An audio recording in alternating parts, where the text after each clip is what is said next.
לא, אני סיפרת לך סיפור הקציצות? לא. וואי, זה סיפור, במקום לקרוא לזה קציצות, סיפור החיים. רציתי לבוא לאלירז ביום שישי, לילדים שלו, והם מתים על קציצות של סבתא.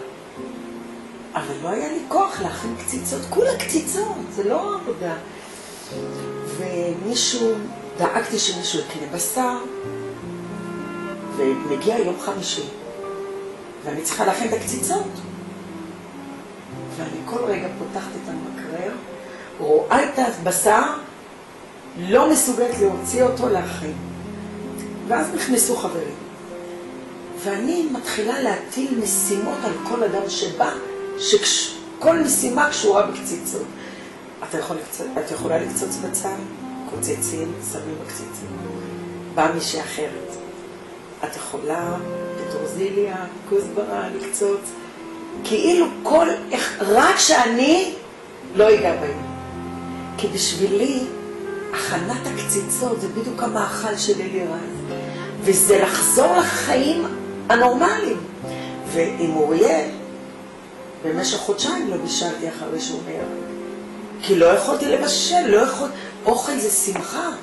וכשבישלתי, כל הזמן האוכל היה מלוח, והילדים לא הבינו למה, וזה הדמעות שלי. ואז הגעתי, אני רואה ביום חמישי בלילה. בבשר יש בצל, יש תבלין, יש הכל. רק מישהו צריך ליצור קציצות. ואני לא יכולה. ומגיע יום שישי. ואני לפנות בוקר אומרת, מרים, זהו, היום את הולכת לילדים של אלירז. את חוזרת. ואני רבה עם עצמי, מתווכחת עם עצמי. לא יודעת, אני קמה ב4 בבוקר, מוציאה את הבשר ככה בקערה, מניחה על השיש, ובורחת.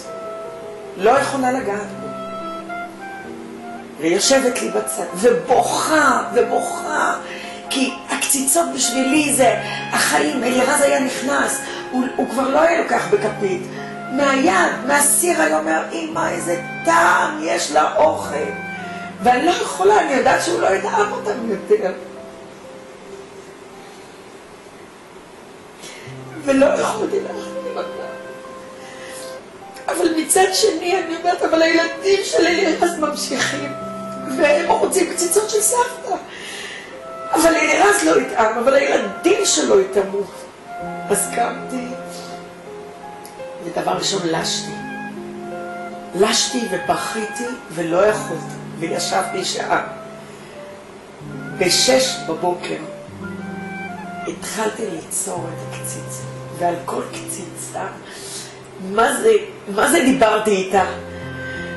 את עכשיו תתבשלי ותהיי טעימה לנכדים שלי, אבל אלירז לא יטעם אותך, ואני מדברת איתה, ומה הוא יאכל?